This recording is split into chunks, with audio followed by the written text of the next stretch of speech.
Okay, let's welcome Lily. Good afternoon, ladies and gentlemen. Good afternoon. Yes, it's great to be here today to make an evaluation for our Melody. First, I would like to congratulate Melody for delivering your speech successfully today. And this is, I have heard many of your speeches before, and this is by far the best one I have heard so far. In other words, you have made great progress in delivering your speech. And I would like to congratulate you on that part. And there's a lot of great things about your speech today. And I have narrow it down into four things. First of all, you have chosen the right topic to deliver today.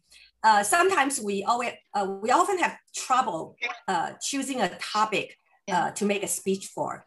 And I think the best one to deliver is deliver something that you are especially good at. And being a principal and a teacher, it gives you a wealth of knowledge in education. And for you to deliver this is making it extremely convincing to the audience. So first, I would like to commend you on choosing the right topic to deliver today. And the second one is your opening.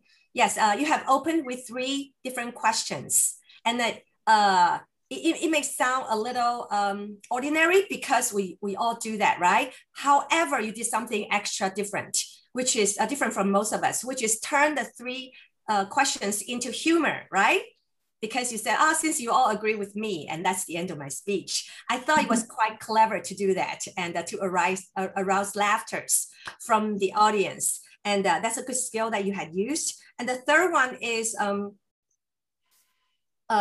you have used your personal stories to support your points.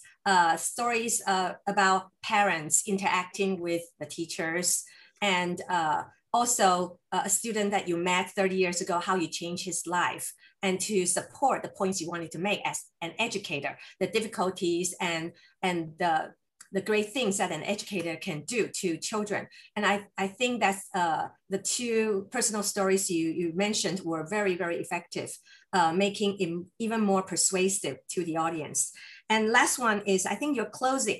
Because at your closing, you mentioned that there are so many great things about education you would like to discuss with the audience, but because of the time constraint, you're going to make a part 2 in the future. And that kind of created a sense of anticipation in the audience, and people will look forward to your next speech. And that's also a very good skill to use. And so there are just the 4 like really good parts about your speech. However, if I really have to make suggestions for you, I have 2. First of all, is the use of Chinese. Yes, some people may think that it's okay to use some Chinese in the speech. However, I have a different opinion on this one because this is an English speech. So I would prefer a speech that would be that would stick to all English.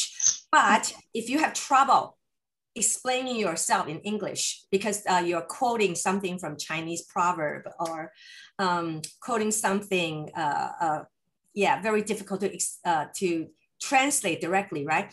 Actually, all you have to do is just use plain language to explain it. You don't have to translate it directly 100% from the Chinese expression. You just have to use plain language in English to explain what you wanted to say. I think that would be more than enough, especially in a speech situation.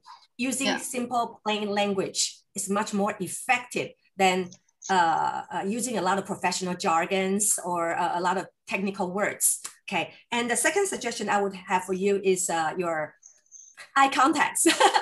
Basically, because online speech, it's very important to focus to pay extra attention to your eye contacts, because people they are very focused on your face, and if you keep looking down, well, like what I did, right? Because I'm an evaluator today, so I jotted down some notes, and maybe I needed to go back and forth to check the points I wanted to suggest to you.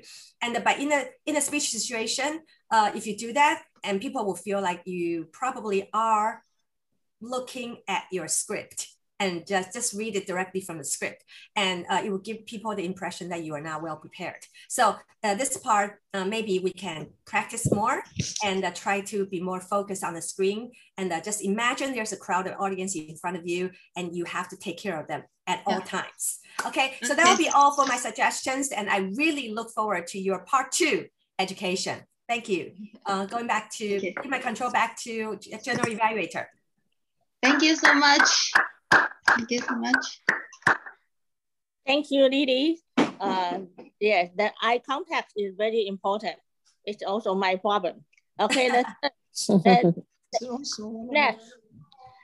our VIP have her speech. VIP is Catherine Shu, invited by Bob. And no. Okay. So now we will have a timer report first.